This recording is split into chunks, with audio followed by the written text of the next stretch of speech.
14வது அத்தியாயத்திற்குள் செல்வதற்கு முன் 13வது அத்தியாயத்தின் சாரத்தை பார்ப்போம்.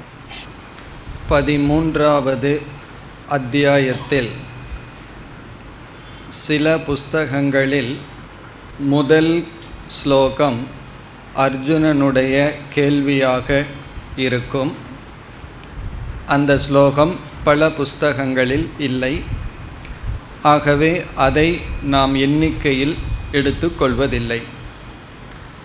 அர்ஜுனனுடைய கேள்வியை எடுத்துக்கொண்டால் 6 சொற்களை அர்ஜுனன் கூறி இதனுடைய விளக்கத்தை கேட்கின்றான்.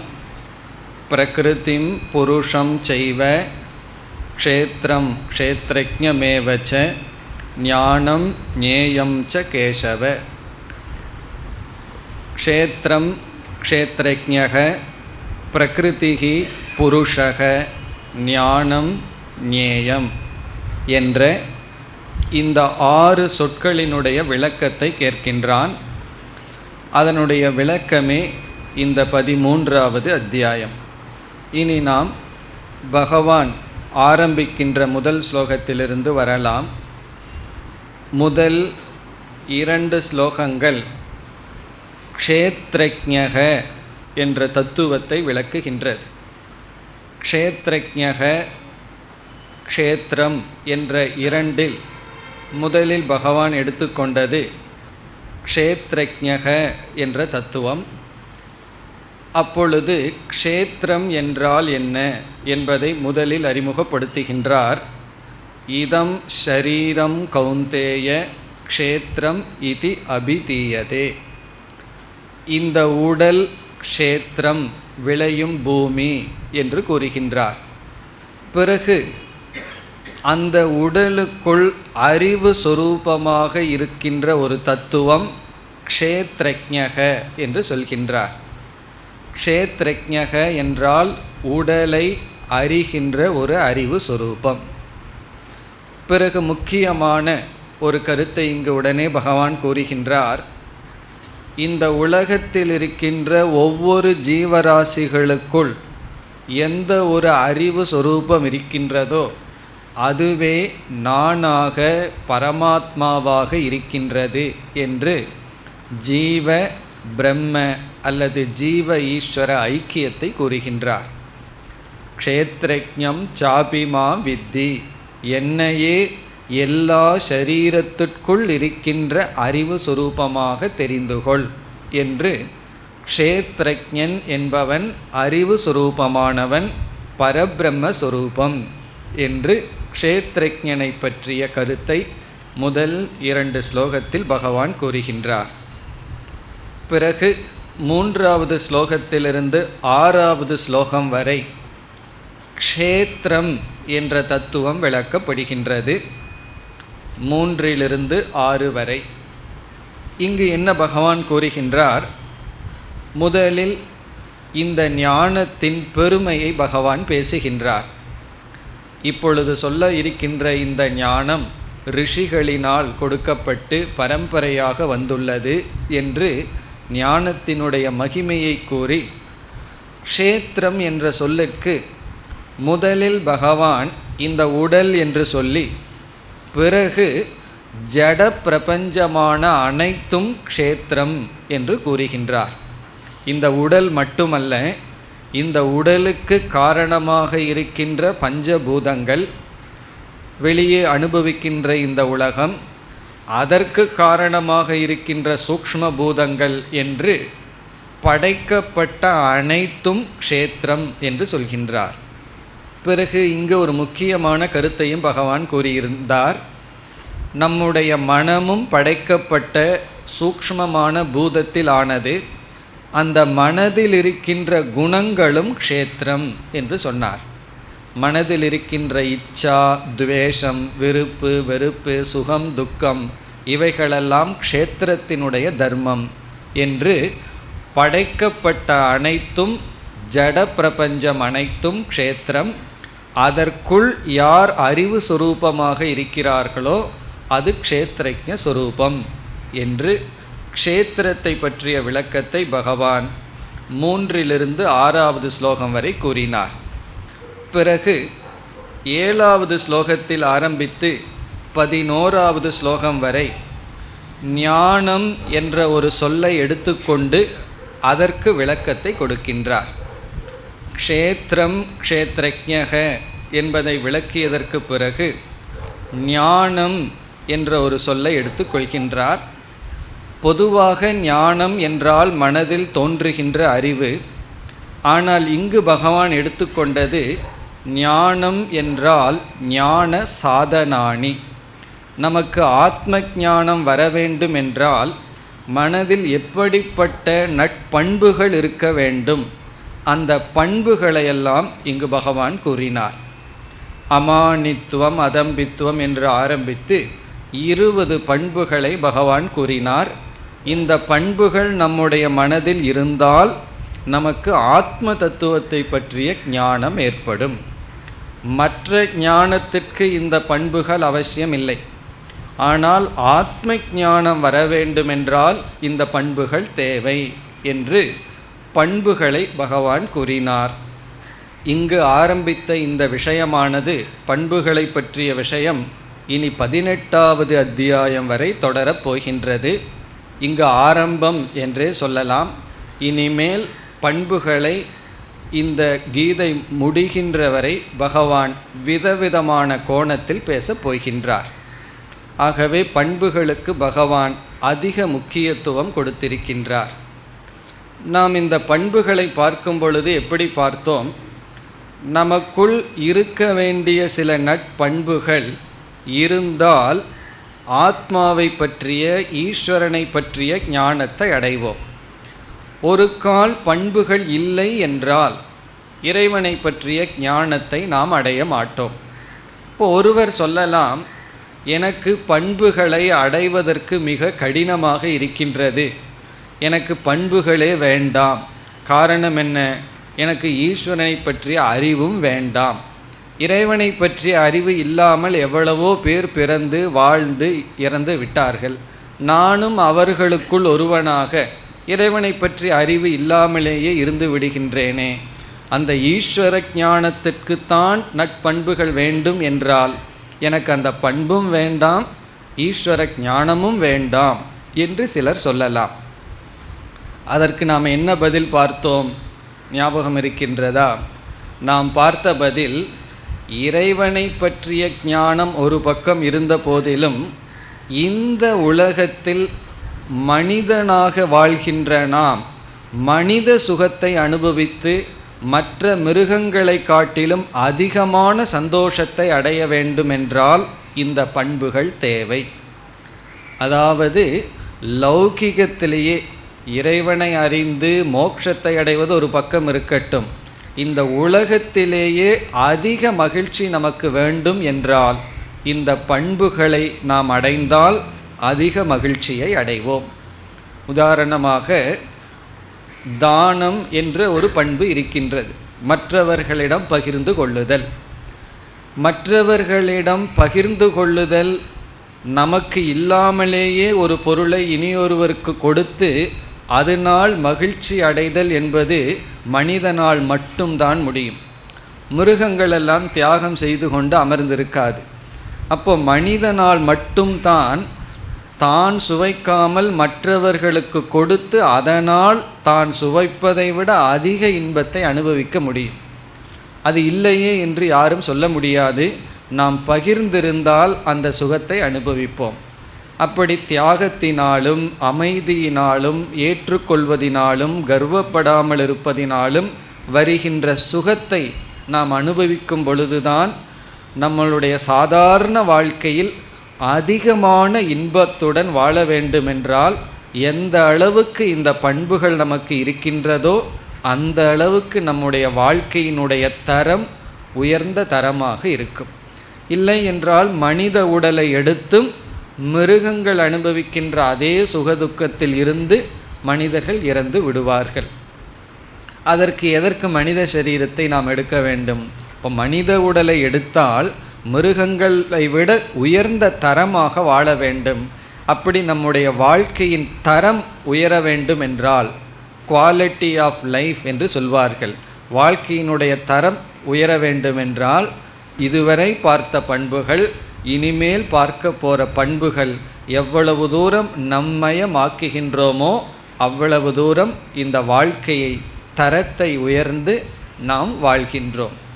ஆகவே வேதாந்தம் மோட்சம் என்று செல்லாமலும் சாதாரண வாழ்க்கையில் உயர்ந்த நிலையில் இருக்க வேண்டுமென்றால் இந்த பண்புகள் தேவை. இந்த அடிப்படையில் நாம் பண்புகளை எல்லாம் பார்த்து அவைகளை எப்படி அனுஷ்டிப்பது என்ற சில குறிப்புகளை எல்லாம் பார்த்தோம். மேலும் நாம் மீண்டும் மீண்டும் பார்க்க போகின்றோம். பல இடங்களில் பண்புகள் வர இருக்கின்றது. இங்கு சொன்ன பண்புகளை விட்டு வேறு சில முக்கிய பண்புகளெல்லாம் வரும்.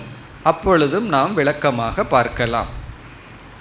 இனி அடுத்ததாக 12வது ஸ்லோகத்தில் ஆரம்பித்து 18வது ஸ்லோகம் வரை ஞேயம் என்ற சொல்லை பகவான் விளக்கினார்.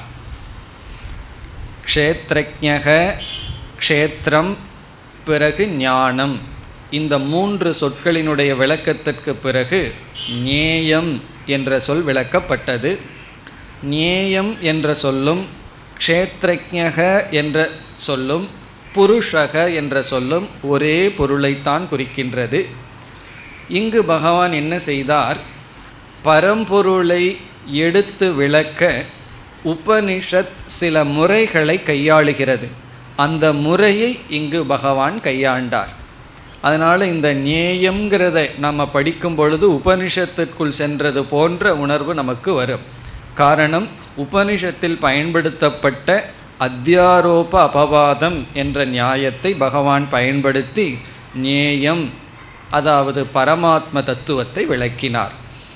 எந்த ஒரு பரமாத்மாவினால் நம்முடைய உடலுக்கு உடல் என்ற தன்மை வருகின்றதோ, எந்த பரமாத்மா இல்லை என்றால் இந்த இந்திரியங்கள், உடல், இவைகளுக்கு உடல் என்ற தன்மை இல்லையோ, அந்த பரமாத்மா தத்துவத்தை உடலையெல்லாம் அந்த பரமாத்மா மீது ஏற்றி வைத்து பிறகு அவைகளையெல்லாம் நீக்கி ஷரீரமற்ற அந்த பரம்பொருளை பகவான் விளக்கினார்.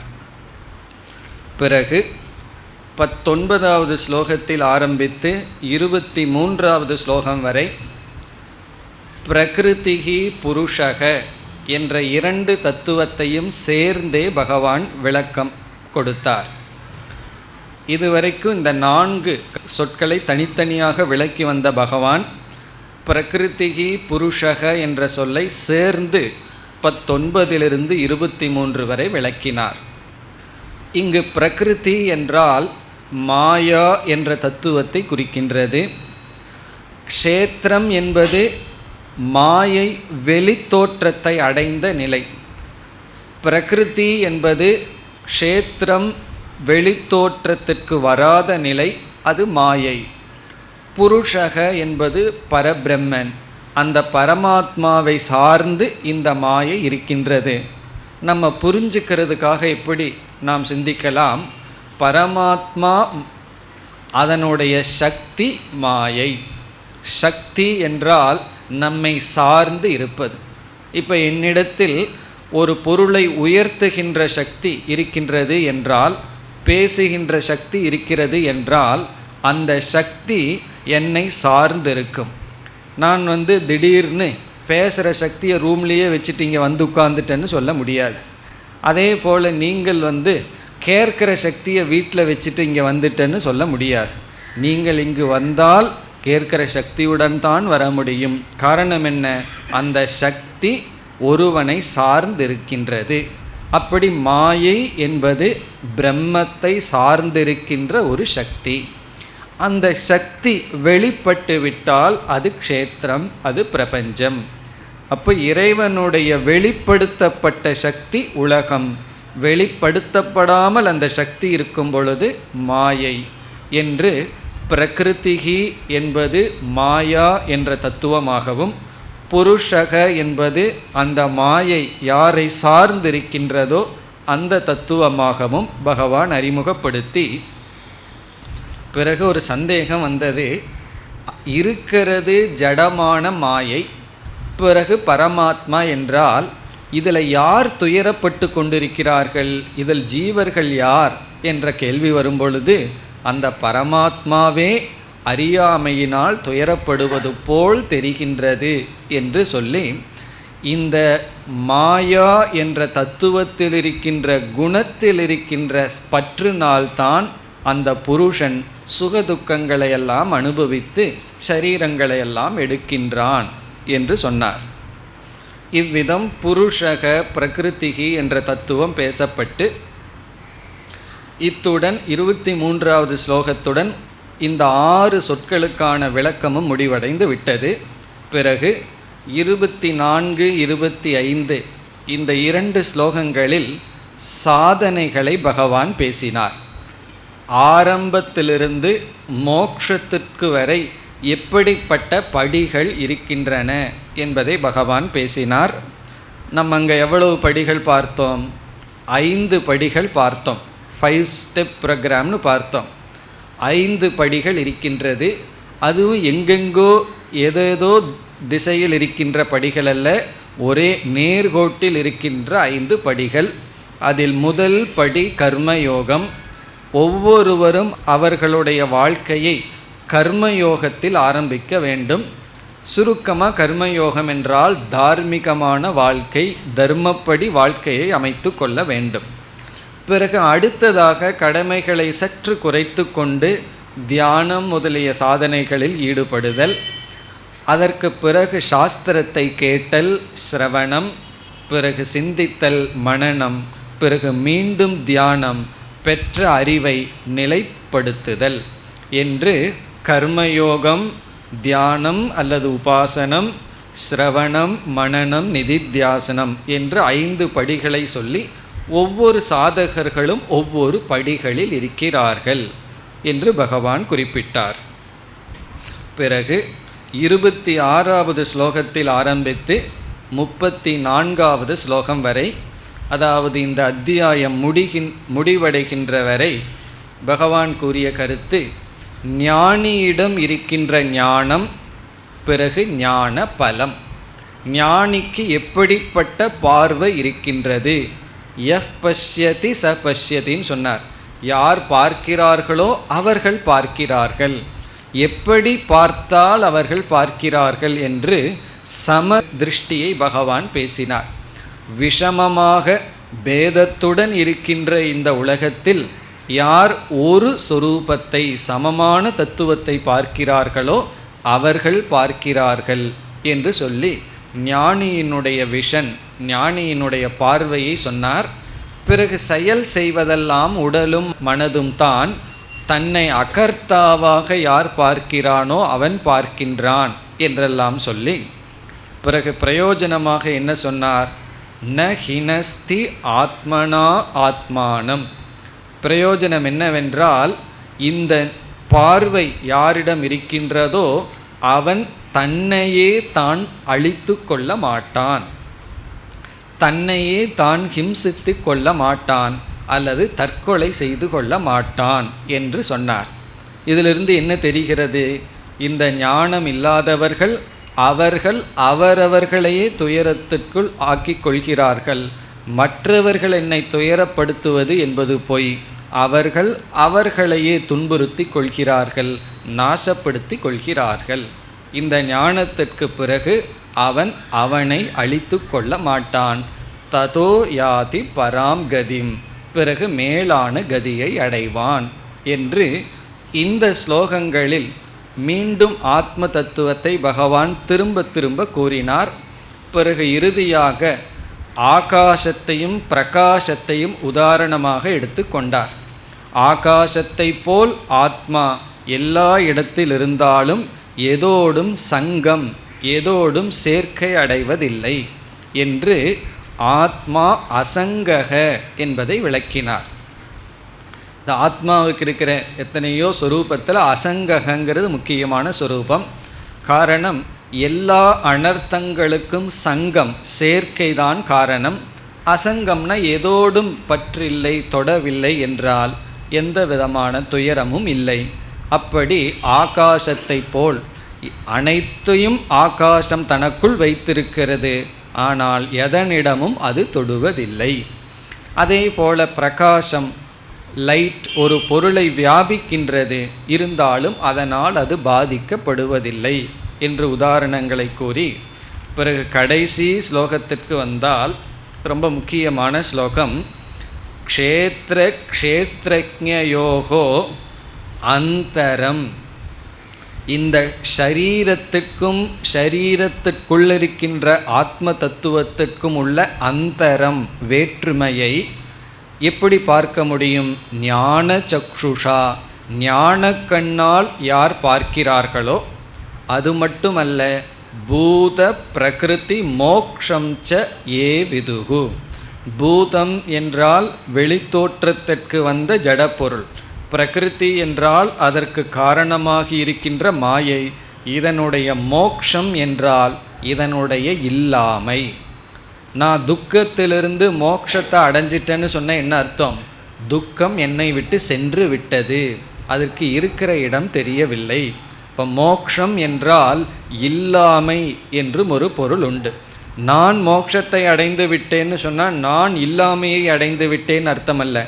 என்னிடம் இருக்கின்ற துக்கத்திலிருந்து நான் விடுபட்டு விட்டேன், அந்த துக்கத்தை நான் பார்க்கவில்லை. இந்த துக்கம்ங்கிறது எப்படின்னா, நம்ம பார்த்தா அது இருக்கும், நம்ம பார்க்கலின்னா அது இருக்காது. நம்ம வாழ்க்கையில் வர்ற பல துயரங்கள் அப்படித்தான், சில விதமான பயங்களும் அப்படித்தான். உண்மையிலேயே அங்கே பயத்துக்கோ துக்கத்துக்கோ ஒன்றும் கிடையாது. நம்ம பார்த்தா அது இருக்கும், பார்க்கலைன்னா அப்படி இருக்காது. உடலுக்கு வர்ற வலி வேற. தலை வலிக்குதுன்னு சொன்னால் நான் பார்த்தா வலிக்கும், பார்க்கலைன்னா வலிக்கும்னு அர்த்தம் இல்லை, அது வேறு. மனதிற்கு வருகின்ற துக்கம் நம்மளுடைய வெறும் கற்பனை தான். நம்ம தான் அதற்கு தண்ணீர் விட்டு வளர்த்தி வச்சுருக்கோம். நம்ம அதை பார்க்கலைன்னா அது இருக்காது, பிறகு நம்ம அதை பார்த்தோம்னா அது இருக்கும். அப்படி மோக்ஷம்னா இல்லாமை. இந்த அனைத்தினுடைய இல்லாமையையும் பிறகு பரபிரம்மத்தினுடைய இருப்பையும் யார் பார்க்கிறார்களோ தே பரம் யந்தி, அவர்கள் மோட்சத்தை அடைகிறார்கள் என்று மிக அழகான ஸ்லோகத்துடன் பகவான் இந்த 13வது அத்தியாயத்தை முடித்தார். கீதையில் எப்படி 2வது அத்தியாயத்தில் அனைத்து கருத்துக்களும் வருகின்றதோ, அதே போல 13வது அத்தியாயமும் ஒரு பூர்ண அத்தியாயம். எல்லா கருத்துக்களையும் இங்கு பகவான் மிக தெளிவாக கூறினார்.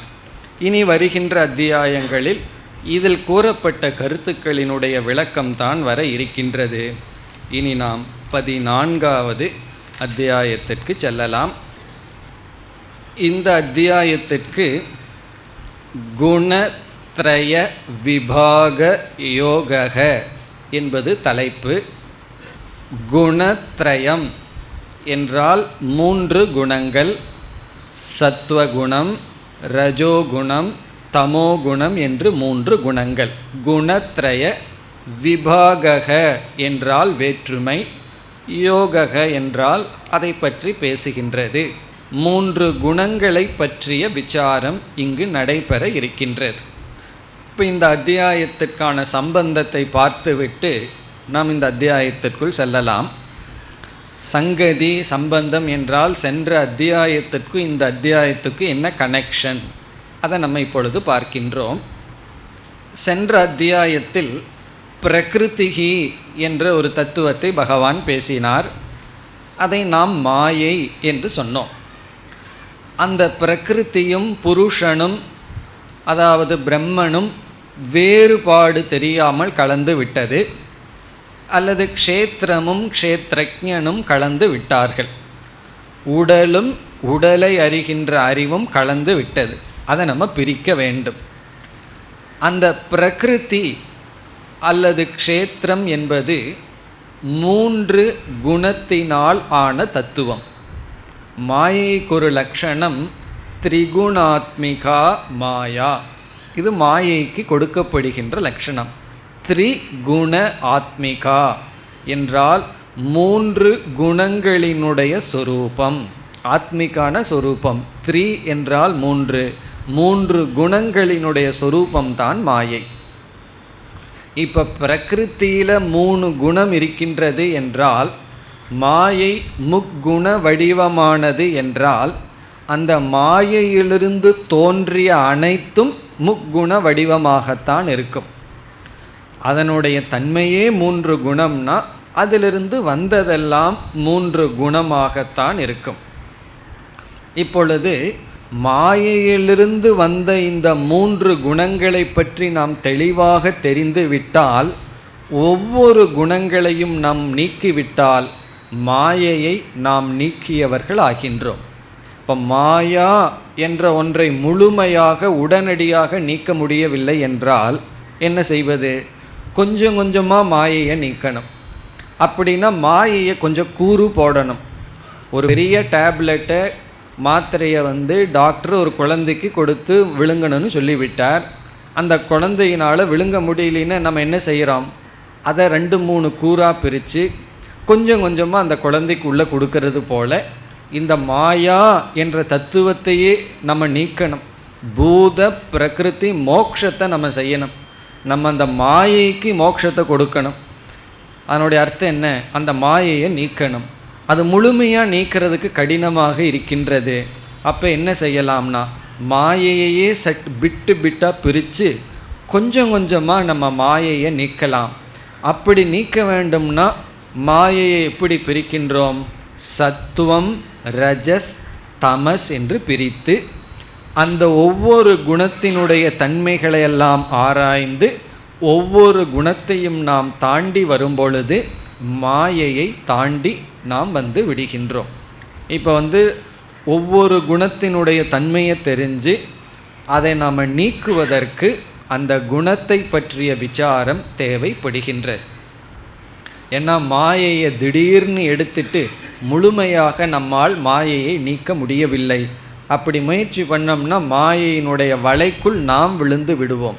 ஏற்கனவே விழுந்து விடுவோம்னு சொல்ல வேண்டாம், மாயையினுடைய வலைக்குள்ளே தான் இருக்கோம். இனி போய் புதுசாக விழ வேண்டிய அவசியம் இல்லை. இப்போ கேள்வி என்னென்னா, எப்படி வருவது? ஒரே ஜம்பில் ஒரே ஸ்டெப்பில் விட முடியாது. இப்படி படிப்படியாக வைப்பதற்கு 3 குணத்தை பற்றிய ஆராய்ச்சி தேவைப்படுகிறது. அது மட்டுமல்ல, இந்த மாயை என்பது சுதந்திரமாக அது செயல்படாது. அது அந்த புருஷனை சார்ந்துதான் இந்த மாயை செயல்படும். இதுவும் நமக்கு தெரியணும். அப்போ என்ன செய்யலாம்?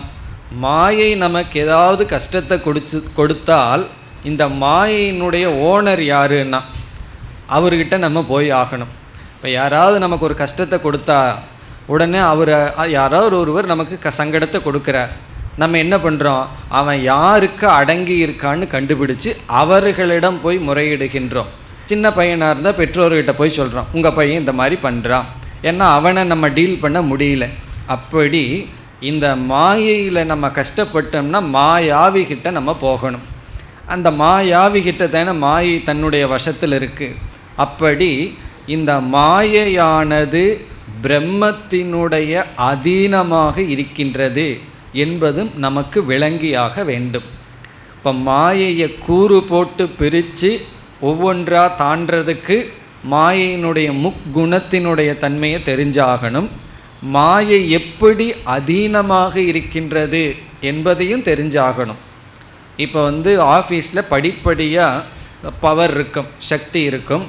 ஒருவர் மேனேஜர் என்ன பண்ணிகிட்ருப்பார்? பியோனையோ கீழ் இருக்கிறவனையோ ரொம்ப மிரட்டிட்டு எல்லாம் கீழே வச்சுட்ருப்பார். அவர் யாருக்கு பயந்துட்டுருப்பார்? அவரே இனியொரு ஆளுக்கு, அதை விட பெரிய ஆளுக்கு பயந்துட்டுருப்பார், எம்டிக்கு பயந்துட்டுருப்பார். அப்படித்தான் இந்த மாயை. அது பிரம்மத்தை சார்ந்திருக்கு, ஆனால் நம்மையெல்லாம் அதனுடைய வசத்தில் வச்சிருக்கு. இப்போ நம்ம என்ன பண்ணணும்? இதை உணர வேண்டும். அதனுடைய விளக்கமும் இந்த அத்தியாயத்தில் வர இருக்கின்றது. அப்போது மாயையை கூறாக பிரித்து மாயையை கடக்க இந்த மாயையினுடைய குணங்களை பற்றிய விசாரம் தேவைப்படுகிறது. பிறகு இந்த மாயை சுதந்திரமாக இயங்காது, பிரம்மத்தை சார்ந்துதான் இயங்கும் என்ற அறிவு நமக்கு தேவைப்படுகிறது. பிறகு அதைவிட முக்கியமான அறிவு என்னவென்றால், 13வது அத்தியாயத்தில் பகவான் சொல்கிறார், குணசங்கக அஸ்ய காரணம் சதசத்யோனிஷு அப்படின்னு சொன்னார். ஒரு ஜீவனுக்கு பல ஜென்மங்கள் வந்து சம்சாரியாக இருக்க காரணம் அவனிடம் இருக்கின்ற சங்கம், குணத்தில் இருக்கின்ற பற்று அப்படின்னு சொன்னார். நம்மெல்லாம் துயரப்பட்டு இருக்கிறதுக்கு காரணம் இந்த மாயையில் இருக்கின்ற சத்துவரஜஸ் குணத்தில் இருக்கின்ற பற்றுதான் காரணம். குணசங்கக காரணம்னு சொன்னார். சம்சாரத்திற்கு காரணம் குணசங்கம்னு சொன்னார். இப்போ நமக்கு ஒரு கேள்வி வருகின்றது. நம்மளுடைய துயரத்துக்கு காரணம் குணத்தின் மீதுள்ள பற்று.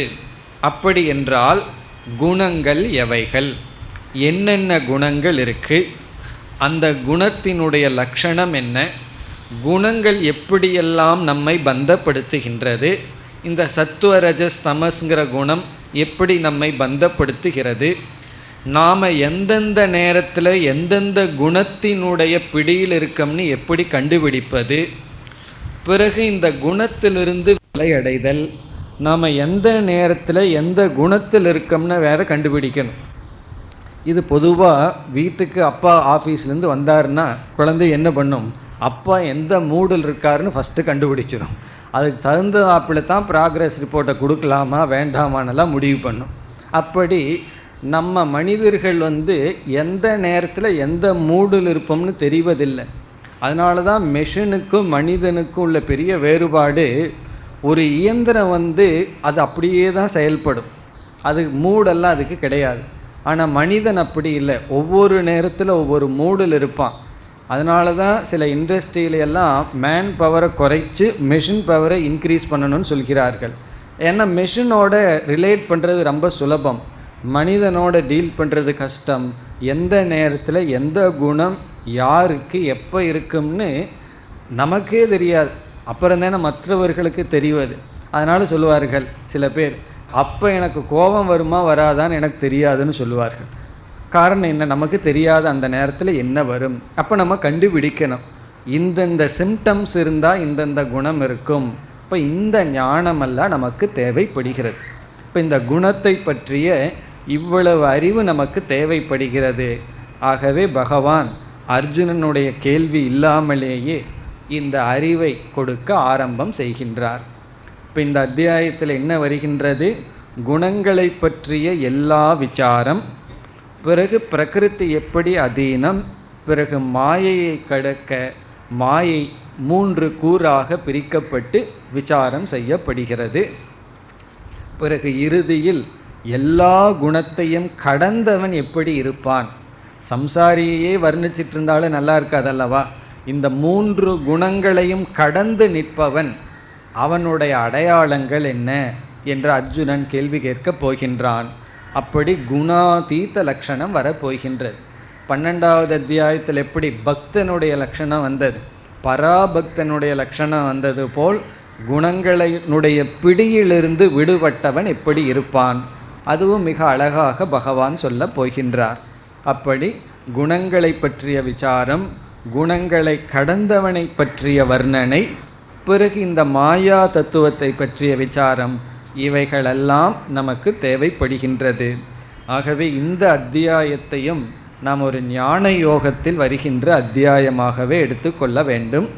காரணம், ஞானத்திற்கு நேரடியாக இங்கு பேசப்படுகின்ற கருத்துக்கள் எல்லாம் பயன்பட இருக்கின்றது. இந்த முகவுரையுடன் நாம் இந்த அத்தியாயத்திற்குள் செல்லலாம். ஸ்ரீ பகவானுவாச்ச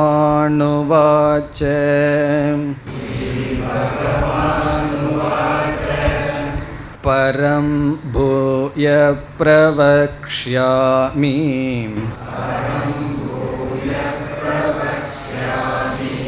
ஞானானாம் ஞானமுத்தமம்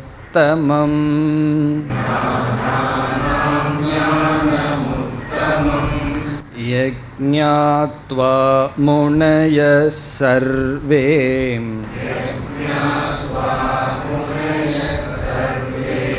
பராம் சித்திமிதோ கதாஹ.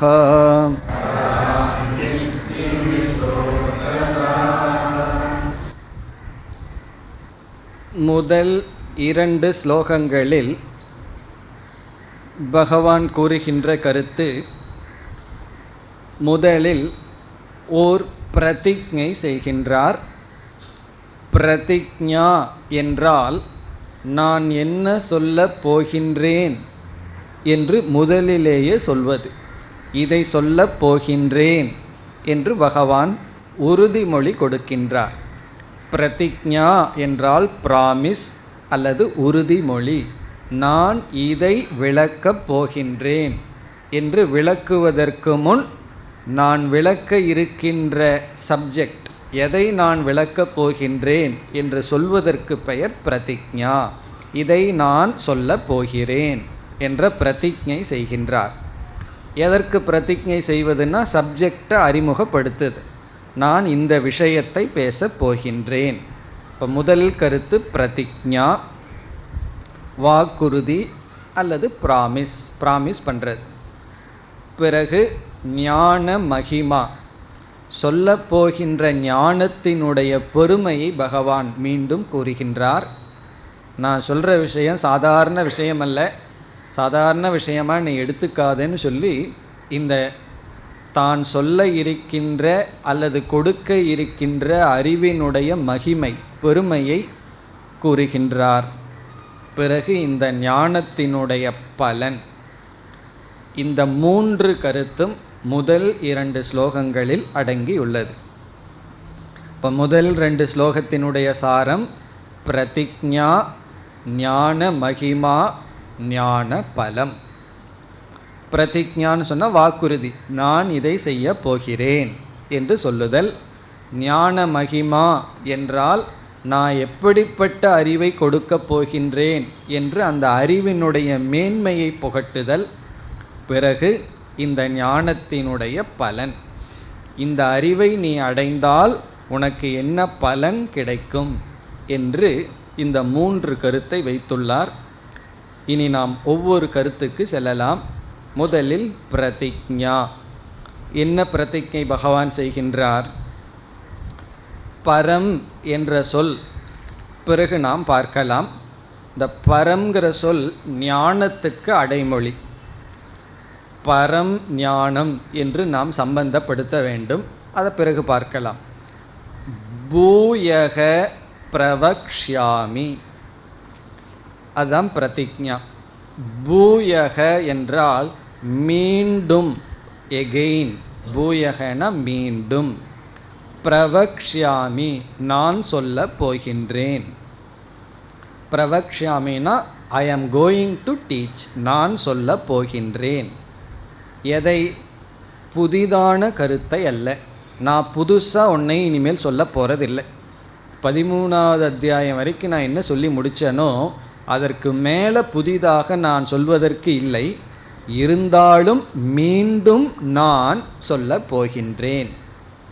எதை சொல்ல போகிறார்னா ஏற்கனவே சொன்ன கருத்தை நான் சொல்ல போகின்றேன். அதுதான் பிரதிஜ்ஞா.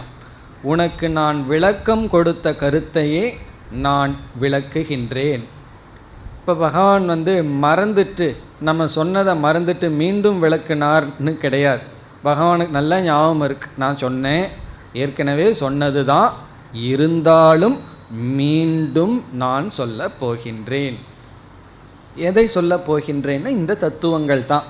அந்த சப்ஜெக்ட் மேட்டரை அடுத்தது பகவான் சொல்ல போகிறார். இப்படிப்பட்ட ஞானத்தை உனக்கு கொடுக்க போகிறேன்னு சொல்ல போகிறார். அப்பொழுது ஞானத்தினுடைய மகிமை வர போகின்றது. இப்பொழுது நாம் இந்த பூயகங்கிறதனுடைய தாத்பரியம் என்ன, முக்கியத்துவம் என்னன்னு பார்க்கலாம்.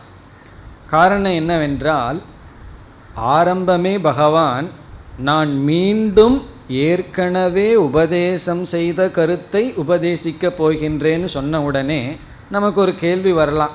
அதான் ஒரு முறை சொல்லியாச்சேச்சு, மீண்டும் மீண்டும் அதை ஏன் போய் சொல்லணும்னு ஒரு சந்தேகம் வரலாம். சில பேர் சொல்லுவார்கள், இந்த அரைச்ச மாவையே எதுக்கு அரைக்கணும்னு சொல்லி. ஒரு முறை மாவை அரைச்சிட்டா பேசாமல் இருக்க வேண்டியது தானே, அதையவே எதுக்கு அரைக்கணும்னா. அரைச்ச மாவு விஷயத்தில் அது அரைக்க வேண்டியது இல்லை தான். ஆனால் இங்கே எப்படின்னா எவ்வளவு முறை சொன்னாலும் புரிய மாட்டேங்குதே. அப்போ பகவான் மீண்டும் நான் உனக்கு சொல்ல போகின்றேன். காரணம் என்னவென்றால், சில கருத்து புரியவில்லை என்றால் மீண்டும் மீண்டும் சொல்வதற்கு அபியாசம் என்று பெயர். அபியாசம்னா புரிஞ்சுக்கிறதுக்காக மீண்டும் மீண்டும் படித்தல், மீண்டும் மீண்டும் அதைவே செய்கிறதுக்கு பேர் அபியாசம். இப்போ உடலுக்கு ஏதோ சில நோய்கள் எல்லாம் இருக்குது, நம்ம யோகா டீச்சர்கிட்ட போகிறோம், அவர் ஆசனத்தை சொல்லி கொடுக்குறார். ஒரே நாள் பண்ணிட்டு விட்டுடலாமோ? அதுக்கப்புறம் அவர்கிட்ட போய் சொல்கிறோம், நீங்கள் சொல்லி கொடுத்தீங்க ஒன்றும் சரியாகலை அப்படின்னு. அவர் என்ன கேட்பார்? எவ்வளோ நாள் செய்தீர்கள்? ஒரே டோஸ் ஒரு நாள் பண்ண அவ்வளோதான்னா எப்படி? அங்கே அபியாசம் தேவைப்படுகிறது. மீண்டும் மீண்டும் நாம் தொடர்ந்து செய்கிறதையே செஞ்சிட்ருக்கணும். சாப்பிட்றதுல மட்டும் நமக்கு செழிப்பு வர்றதில்லை. மீண்டும் மீண்டும் அதே இட்லி, அதே தோசையை, அதே சாம்பார் சாப்பிட்ருக்கோம், அதே வடையை சாப்பிட்றோம். அதில் நமக்கு தோஷம் வராது. சொன்னதையே திருப்பி சில பேர் 2வது முறை சொல்லிட்டா உடனே கோவம் வந்துடும், ஏன் அதையவே சொல்கிறேன் அப்படின்னு சொல்லி. அப்படி இது அபியாசத்திற்காக செய்யப்படுகிறது. இந்த மாதிரி நம்ம விளக்கம் கொடுக்கலின்னு சொன்னால், சொன்னதையே திருப்பி சொன்னால் சாஸ்திரத்தில் அது ஒரு விதமான தோஷம், புனருக்தி தோஷம்னு சொல்லப்படும். புனருக்தி தோஷம்னா ஒரு முறை ஒரு கருத்தை சொல்லிட்டா அதற்கு மேலே திரும்பி சொல்லக்கூடாது. அப்படி சொன்னால் அது டிஃபெக்ட், அது ஒரு தோஷம். ஒருத்தர்கிட்ட நம்ம போகிறோம், ஒரு விஷயத்தை ஒரு முறை சொன்னதுக்கப்புறம் திரும்ப திரும்ப சொல்லக்கூடாது. திரும்ப திரும்ப சொன்னோம்னா அது குறை, அது செய்யக்கூடாது.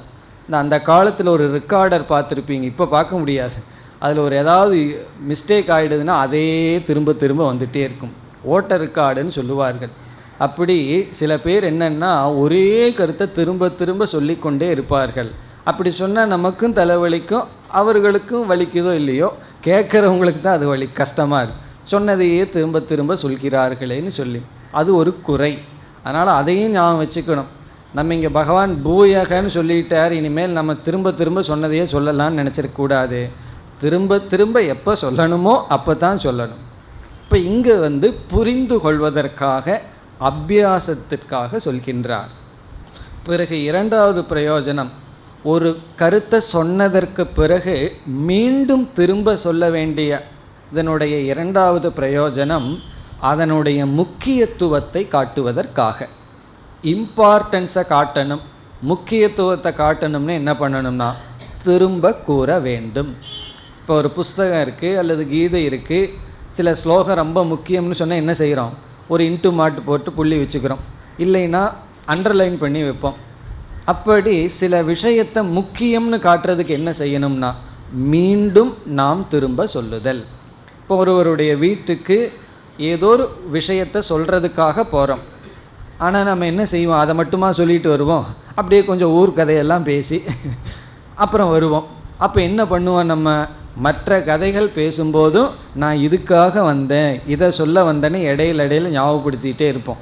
அப்படி ஒரு முக்கியமான விஷயத்தை நம்ம சொல்லணும்னு சொன்னால் அது முக்கியம்னு காட்டுறதுக்கு திரும்ப திரும்ப சொல்வது சாஸ்திரத்தில் ஒரு லட்சணம். அதற்கும் அபியாசம்னு பெயர். அபியாசம்னு சொன்னால் திரும்ப திரும்ப சொல்லுதல். இப்போ திரும்ப திரும்ப சொன்னால் அது மிக மிக முக்கியம் என்பதை காட்டுகின்றது. இப்போ முதல் கருத்து என்ன? நம்ம புரிஞ்சிக்கிறதுக்காக பகவான் மீண்டும் மீண்டும் சொல்கின்றார். 2வது முக்கியத்துவத்தை காட்டுவதற்காக. பிறகு 3வது பிரயோஜனம், மீண்டும் மீண்டும் சொல்கிற அந்த பூயகங்கிறதுக்கு விளக்கம் இப்போ பார்த்துட்ருக்கோம். அடுத்த பிரயோஜனம் என்னவென்றால், ஒரு கருத்தை ஒரு கோணத்தில் நம்ம சொல்லி புரியலைன்னு சொன்னால் வேறு கோணத்தில் அதே கருத்தை எடுத்து சொன்னால் நமக்கு புரியலாம். ஒரு கருத்தை பல ஆங்கிளில் சொல்லலாம். இப்போ ஆத்ம தத்துவத்தை 3 சரீரத்தை எடுத்துட்டு விசாரம் பண்ணலாம், 5 கோஷத்தை எடுத்துட்டு விசாரம் பண்ணலாம், 3 அவஸ்தையை எடுத்துட்டு விசாரம் பண்ணலாம். அப்படி ஒரு கருத்தை பல ஆங்கிளில் நம்ம விசாரம் பண்ண வேண்டியது இருக்குது. அப்போ சில பேர்த்துக்கு ஒரு விதத்தில் சொன்னால் புரியாது, இனி ஒரு விதத்தில் சொன்னால் புரியும். அப்படி இங்கு பூயகன்னு பகவான் சொல்வது, முன் சொன்னதை அப்படியேன்னு சொன்னால் என்ன செய்யலாம்? அந்த 13th சாப்டர் அப்படியே பிரிண்ட் பண்ணிடலாம். கஷ்டப்பட்டு புதிய லெட்டர்ஸ் எல்லாம் போட வேண்டிய அவசியமே இல்லை, அதே ஸ்லோகம் வந்துடலாம். ஆனால் பகவான் அப்படி அல்ல, அங்கு சொல்லாத கருத்தையெல்லாம் இங்கே வேற சொல்லியிருக்கார். பிறகு எப்படி பகவான் மீண்டும் நான் அதையே சொல்கிறேன்னு சொல்கிறார்னா, அதே மைய கருத்தை வேறு ஆங்கிள், வேறு விதத்தில் விளக்கப் போகின்றார். நான் அதையே சொல்கிறேன்னு சொன்னால் என்ன செய்யலாம்? பேசாமல் எல்லா கீதையிலும் ஒரே ஸ்லோகத்தை திருப்ப திருப்ப பிரிண்ட் பண்ணிட்டா வேலை முடிஞ்சிடும். ஆனால் அப்படி இல்லை. ஒரு ஸ்லோகம் போல் இனி ஒரு ஸ்லோகம் இல்லை. ஆனால் 2 ஸ்லோகத்துக்குள்ளேயும் ஒரே மையக்கருத்து விதவிதமான கோணத்தில் விளக்கப்படுகின்றது. அப்போ பூயகங்கிறதுனுடைய இனி ஒரு பொருள் வேறு வேறு விதத்தில் நான் விளக்கப் போகின்றேன். ஆனால் விளக்கத்துக்கு எடுத்துக்கொண்ட மையக்கருத்து ஒன்று தான். ஒரே ஒரு கருத்தை விதவிதமான கோணத்தில் விளக்குகின்றேன். மீண்டும் மீண்டும் புரிந்து கொள்ள விளக்குகின்றேன். பிறகு இந்த பேச கருத்து முக்கியங்கிறது காட்டுவதற்காக அதே கருத்தை நான் மீண்டும் பேசப் போகின்றேன். இதோட பிரதிஜ்ஞாங்கிற விஷயம் முடிந்தது. இனி அடுத்தது ஞான மகிமைக்கு வருகின்றோம். ஸ்லோகத்திற்குள் சென்றால், பூயக பிரவக்ஷ்யாமி, நான் மீண்டும் விளக்கப் போகின்றேன். எதை நான் கொடுக்கப் போகின்றேன்? ஞானானாம் ஞானம் உத்தமம். இப்போ இதை எப்படி நம்ம படிக்கணும்? ஞானம் பிரவக்ஷ்யாமி, நான் ஞானத்தை கொடுக்கப் போகின்றேன். அந்த ஞானத்துக்கு 2 அடைமொழிகள் பகவான் கொடுக்கிறார். நான் எந்த அறிவை புகட்டப் போகிறேனோ அந்த அறிவுக்கு 2 அடைமொழி. ஒரு அடைமொழி ஞானானாம் உத்தமம் ஞானம், மற்ற ஞானங்களை காட்டிலும் உத்தமமான ஞானம். ஞானானாம் என்றால் மற்ற அறிவை காட்டிலும், உத்தமம் ஞானம், ரொம்ப உத்தமமான ஞானத்தை சொல்ல போகிறேன். பிறகு இந்த ஸ்லோகத்தினுடைய முதல் சொல் பரம், அதுவும் இனி ஒரு அடைமொழி ஞானத்திற்கு, பரம் ஞானம். இப்போ ஞானத்திற்கு 2 அடைமொழி இருக்கின்றது. முதல் அடைமொழியை பரம்னு எடுத்துக்குவோம். பரம் ஞானம், பரம்னா மேலான, மேலான ஞானத்தை நான் உனக்கு சொல்ல போகிறேன். 2வது அடைமொழி உத்தமம் ஞானம். உத்தமம்னா நமக்கு தெரியுமே, உத்தமம்னா மேலான, அதுவும் பரம்னு தான் பொருள். ஆனால் உத்தமம் ஞானம், உத்தமர் காந்தி சாலைன்னு எழுதியிருக்கிறோமே அந்த உத்தமர், உத்தமக அப்படின்னு சொன்னால் மிகவும் உயர்ந்த மகாத்மான்னு அர்த்தம். அப்படி உத்தமம் ஞானம், உத்கிருஷ்டம் ஞானம். எதை காட்டிலும்? ஞானானாம், மற்ற அனைத்து அறிவை காட்டிலும் உத்தமமான ஞானத்தை, பரம் ஞானத்தை நான் உனக்கு சொல்ல போகின்றேன். அப்போ பூயக பிரவக்ஷ்யாமிங்கிறதுக்கு எதை நான் சொல்ல போகின்றேன்? பரம் ஞானம் உத்தமம் ஞானம் பிரவக்ஷ்யாமி. மேலான ஞானத்தை, பரமான ஞானத்தை, உத்தமமான ஞானத்தை சொல்ல போகின்றேன். இப்போ நம்ம எதற்கு வருகின்றோம்? இங்கு ஞானத்திற்கு 2 அடைமொழிகளில் பகவான் பெருமைப்படுத்தி உள்ளார். பரம் என்ற சொல், உத்தமம் என்ற சொல். அதனுடைய விளக்கத்தை இப்பொழுது பார்க்கலாம். பரம் ஞானம் என்றால் என்ன? உத்தமம் ஞானம் என்றால் என்ன? பரம் ஞானத்திற்கு வருகின்றோம். பரம் ஞானம் பிரவக்ஷ்யாமி. இப்போ பரம் என்றால் மேலான என்பது பொருள். அதாவது நான் எந்த ஒரு அறிவை கொடுக்கின்றேனோ அந்த அறிவுக்கு உரிய பொருள் பரம் என்று பொருள். மேலான பொருளை பற்றிய அறிவை உனக்கு கொடுக்கின்றேன். நான் கொடுக்கிற அறிவிற்கு அந்த அறிவினுடைய விஷயம் இருக்கே, அந்த விஷயத்தை பரம் அப்படின்னு சொல்கிறார். அறிவை பரம்னு சொல்லலாம். காரணம் என்ன? விஷயம் மேலானதாக இருந்தால் அந்த விஷயத்தை, விஷயம்னா பொருள், அந்த பொருள் மேலானதாக இருந்தால் அந்த பொருளை கிரகிக்கிற அறிவையும் மேலானதுன்னு சொல்லலாம். ஆனால் இங்கே பகவான் சொல்கிறது மேலான விஷயத்தை பற்றிய ஞானத்தை உனக்கு கொடுக்கின்றேன். இனி அடுத்த கேள்வி, மேலான விஷயம்னா என்ன? கீழான விஷயம் மேலான விஷயம்னு இருக்கான்னு சொன்னால் நம்ம இருக்குன்னு பதில் சொல்கிறோம். இப்போ எந்த ஒரு பொருள் நிலையானதாக, துயரமற்றதாக, உயர்ந்ததாக இருக்கிறதோ அது பரம் வஸ்து. அது என்னன்னா அது பரமாத்மா தான். அப்படி இந்த பரமாத்மா எல்லா காலத்திலும் அழியாத பொருள். அப்படி அழியாத பொருளை பற்றி, மேலான பொருளை பற்றிய ஞானத்தை உனக்கு கொடுக்கின்றேன். அந்த ஞானத்தையும் பராவித்யான்னு சொல்லலாம். அழிகின்ற பொருளை பற்றிய இருக்கிற ஞானத்தை அபராவித்யான்னு சொல்லலாம். அப்படியும் உபனிஷத்தில் சொல்லப்பட்டிருக்கு. ஆனால் இங்கு பகவான் பரம் வஸ்து ஞானம், மேலான வஸ்துவை பற்றிய ஞானத்தை உனக்கு கொடுக்க போகின்றேன். இப்போ கீழான வஸ்து அப்படின்னு சொன்னால், ஒரு பொருள் இருக்குது, அந்த பொருள் கொஞ்ச நேரம்தான் இருக்குது, அதுக்கப்புறம் மறைஞ்சு போகுதுன்னு வச்சுக்குவோமே. பிறகு அந்த ஞானம் மேலான ஞானம்னு சொல்ல முடியாது. அந்த பொருள் இருக்கிற வரைக்கும் இருக்கும், பிறகு அந்த ஞானமும் பிரயோஜனம் இல்லாமல் போயிடும். ஒரு பொருள் என்றுமே இருக்கின்றது என்று வைத்துக்கொள்வோம். அந்த பொருளை பற்றிய ஞானத்தை அடைஞ்சோம்னா அந்த ஞானமும் என்றுமே இருக்கும். அந்த பொருள் க்ஷண நேரம் இருக்கு போயிரும்னு சொன்னால் அந்த பொருளை பற்றி தெரிந்து பேசுவதனால் ஒரு பிரயோஜனம் இல்லை. சில பேர் ஏதாவது கனவு கண்டு இருப்பார்கள். அந்த கனவை இனியொருவர்கிட்ட 1 மணி நேரம் விளக்கி கொண்டே இருப்பார்கள். அது என்ன ஞானம்னா, அது எவ்வளோ அந்த கனவே பொய். அந்த பொய்யை எடுத்துட்டு இனியொருவர்கிட்ட ஒரு 1/2 மணி நேரம் லெக்சர் கொடுத்துட்டு இருந்தால் அவர் அதை வேற கேட்டுட்டு சீரியஸாக என்னமோ நடந்தது போல். எல்லாம் என்னன்னா, எல்லாம் கனவு, க்ஷண நேரத்தில் தோன்றி வந்த மனதில் வந்த விகாரம். இப்போ அது என்ன ஞானம்னா, அது பரம் ஞானம் அல்ல. அது நமக்கும் தெரியணும், இனியொருவருக்கும் தெரியணும். அதனால் நம்ம கனவை எல்லாம் இனியொருத்திட்ட போய் சொல்லிகிட்டு இருக்கக்கூடாது. இது ஏன் சொல்கிறேன்னா, என்னிடத்தில் ஒருவர் 1/2 மணி நேரமாக அவர் கனவு கண்டதை பற்றி சொல்லிவிட்டு பிறகு பிரம்மத்தை பற்றி சொல்லுங்கன்னார். என்ன சொல்கிறது அவர்கிட்ட?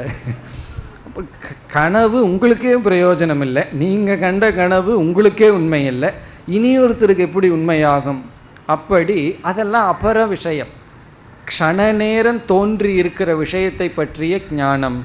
இது சத்தியம், எல்லா காலத்திலும் நிலையாக இருக்கின்ற பொருளை பற்றிய ஞானம். அப்போ பரம் ஞானம்னு சொன்னால் பர விஷயத்துவாத், மேலான விஷயத்தை குறித்த ஞானம். அதை நான் உனக்கு சொல்ல போகிறேன். அப்போ நான் உனக்கு போதிக்கிற, உபதேசம் செய்கின்ற பொருள் மிக மிக உத்தமமான பொருள். இனி அடுத்தது உத்தமம் ஞானம். உத்தமம் ஞானம்னு வேற ஒன்று சொல்லியிருக்கார் பகவான். அதனுடைய பொருள் என்னவென்றால், உத்தம பல ஜனகத்வாத், உத்தமமான பிரயோஜனத்தை இந்த ஞானம் கொடுக்கும். அதனால உத்தமம் ஞானம்னு சொல்றார். மற்றதெல்லாம் உத்தமமான பிரயோஜனத்தை கொடுக்காது. மீறி மீறி பிரயோஜனத்தை கொடுத்ததுன்னா அந்த டைம் பாஸ் ஆகும், அவ்வளவுதான், வேற பிரயோஜனம் கிடையாது. பொழுது போகும். போகாதவர்களுக்கு, பொழுது வேணுங்கிறவங்களுக்கு பொழுது வேஸ்ட் ஆகும் மற்ற ஞானத்தில்.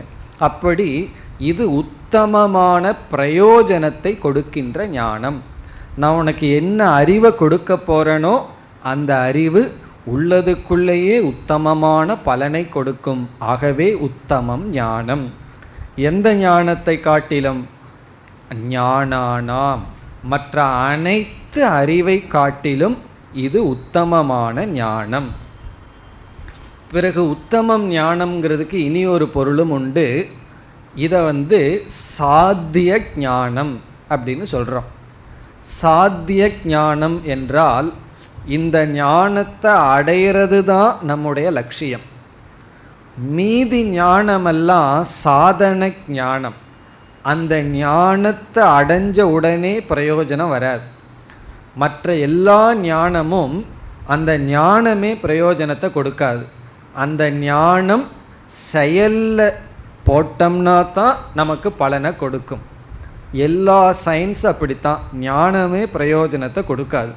அதனால தான் பார்த்தீர்களானால் சயின்ஸை தொடர்ந்து வர்றது டெக்னாலஜின்னு சொல்லுவார்கள். சயின்ஸ் அண்ட் டெக்னாலஜின்னு என்ன அர்த்தம்? ஒரு சயின்டிஸ்ட்டு ஒரு உண்மையை கண்டுபிடிக்கிறார், அது வெறும் ஞானம். அதை லைஃப்பில் அடாப்ட் பண்ணி அந்த ஞானத்திலிருந்து பிரயோஜனத்தை எடுக்கிற மெத்தடுக்கு பேர் தான் டெக்னாலஜின்னு சொல்கிறது. இப்போ சயின்ஸ் அண்ட் டெக்னாலஜின்னு சொன்னால் அறிவு பலனை கொடுக்கறதுக்கு அதை நம்ம பயன்படுத்தி ஆகணும். வெறும் சயின்ஸ் தான் இருக்குது, அந்த ஞானம் டெக்னாலஜிக்குள்ளே வராதுன்னு சொன்னால் அந்த ஞானம் வெறும் லைப்ரரியில் மட்டும் இருக்கும், ஒரு பிரயோஜனம் இருக்காது. அதனால் என்ன பலன்? அப்படி மற்ற எல்லா ஞானமும் ஞானம் சாதனையாகத்தான் இருக்கே தவிர சாத்தியமாக இல்லை. எப்படி யோகாசனம் பண்ணுறனுங்கிற ஞானம் வேணும், ஆனால் அந்த ஞானமே ஆரோக்கியத்தை கொடுத்துடாது. எப்படி சமையல் பண்ணணுங்கிற ஞானம் வேணும், ஞானம் இல்லாமல் சமையல் பண்ண முடியாது. அந்த ஞானமே பசியை நீக்கிறார். டெக்னாலஜினா சமையல் பண்ணுறது டெக்னாலஜி, எப்படி சமைக்கணுங்கிறது சயின்ஸ். அப்படி அந்த ஞானத்தை ப்ராக்டிக்கலாக நம்ம ஒரு இடத்துல போட்டு பிரயோஜனத்தை எடுக்கணும். இது சாதனா ஞானம். ஆனால் இந்த ஞானம் இருக்கே, இது சாத்தியம். இந்த ஞானத்தை அடையிறதும் பிரம்மத்தை அடையிறதும் சமகாலத்தில் நடக்கும். இல்லையே எனக்கு ஞானம் வந்துடுதே பிரம்மத்தை அடையலையேன்னு சொன்னால் அங்கே ஞானமும் வரலின்னு அர்த்தம். இல்லை வந்துடுதேன்னா வந்த மாதிரி நீ கற்பனை பண்ணிட்டு அவ்வளோதான். அதுக்கு பேர் ஞானாபாசம்னு பேர். ஞானாபாசம்னா ஒரு பிரம ஞானம் வந்துட்டதாக. சில பேர்த்துக்கு அப்படி திடீர்னு வந்துடும். ஏதோ கொஞ்ச நாள் சாஸ்திரம் படிச்சிருப்பார்கள், தனக்கு ஞானம் வந்துட்டதாக கற்பனை செய்து விடுவார்கள். அவர்களை ஒன்றும் நம்ம செய்ய முடியாது. அந்த கற்பனையை நீக்கிறதுக்கு ஏதாவது உதவி செய்யலாம், அவ்வளோதான். அப்படி ஞானம் சாத்திய ஞானம். அப்படி ஏதாவது ஒரு ஞானம் இருக்கா? ஞானம் அடைஞ்சதே பிரயோஜனம், அதற்கு மேலே ஒன்றும் இல்லாததாக என்றால் அதுக்கு தான் நம்ம பிரசித்தமான ஒரு உதாரணம் இருக்குது. நமக்கு தெரிஞ்ச உதாரணம் தான். இந்த 10 பேர் ஆற்ற கடந்து எல்லாம் கடந்துட்டமான்னு எண்ணி பார்க்கும்போது இவனை விட்டுட்டு மீதி ஆட்களை எல்லாம் எண்ணிட்டு 10வது ஆளை தேடிட்டு இருக்கான். இந்த 10வது ஆள் கிடைக்கணும்னு சொன்னால் இவனுக்கு என்ன வேணும்? இப்போ யார் அந்த 10வது ஆள்? தேடுறவன் தான். அவனுக்கு என்ன கிடைக்கணும்? இப்பொழுது ஞானம் கிடைக்கணும். அந்த ஞானம் கிடைச்சதுக்கு பிறகு எவ்வளவு கால இடைவெளிக்கு பிறகு அந்த 10வது ஆளை இவன் கண்டுபிடிப்பான்னா, 10வது ஆள் யாருங்கிற ஞானமும் 10வது ஆளை இவன் பிடிக்கிறதும் சமகாலம், ஒரே ஒரு காலத்தில் தான். அதே போல் கர்ணன் தான் யார்னு தேடிக்கொண்டே இருந்தான். தான் க்ஷத்ரியன்கிற ஞானத்தை அடையிறதும் தான் க்ஷத்ரியன்கிற தன்மையை அடையிறதுக்கும் எவ்வளோ காலம் ஆச்சுன்னா, என்னைக்கு நான் குந்தியினுடைய மகன்னு தெரிஞ்சானோ அந்த ஞானமே அவனுடைய குந்தியினுடைய மகனாக ஆக்கிவிட்டது. காரணம் குந்தி மகன்தான் குந்தியை தேடிக்கொண்டு இருக்கின்றான். அதுபோல் பிரம்மந்தான் பிரம்மத்தை தேடிக்கொண்டு இருக்கின்றது. நம்ம பிரம்மனாக இருந்துகிட்டே பிரம்மத்தை தேடுவதனால அந்த ஞானமே பிராப்தி. அதனால் இங்கே பகவான் சொல்கிறார், நான் சொல்ல போகிற ஞானம் உத்தமம் ஞானம், சாத்தியம் ஞானம். மீதி எல்லா ஞானமும் இந்த ஞானத்திற்காக. நான் எந்த ஒரு அறிவை கொடுக்க போகிறேனோ இந்த அறிவுக்காகத்தான். மற்ற அனைத்து அறிவும், வேற எல்லா அறிவும் இதற்காகத்தான். இந்த அறிவை அடைவது உத்தமமான பலனை கொடுக்கும். இப்போ உத்தமங்கிறது உத்தமமான பலம், பரம்ங்கிறது பர விஷயம். இப்படிப்பட்ட ஞானத்தை பூயக பிரவக்ஷாமி, மீண்டும் நான் உனக்கு சொல்ல போகின்றேன். இது முதல் வரி. இனி 2வது வரியில் பிரயோஜனத்தை சொல்கின்றார். இந்த ஞானத்தினுடைய பலன் என்ன என்று அடுத்த வகுப்பில் பார்ப்போம். ஓம் பூர்ணமத பூர்ணமிதம் பூர்ணாத் பூர்ணமுதச்யதே பூர்ணஸ்ய பூர்ணமாதாய பூர்ணமேவாவசிஷ்யதே. ஓம் சாந்தி சாந்தி சாந்தி.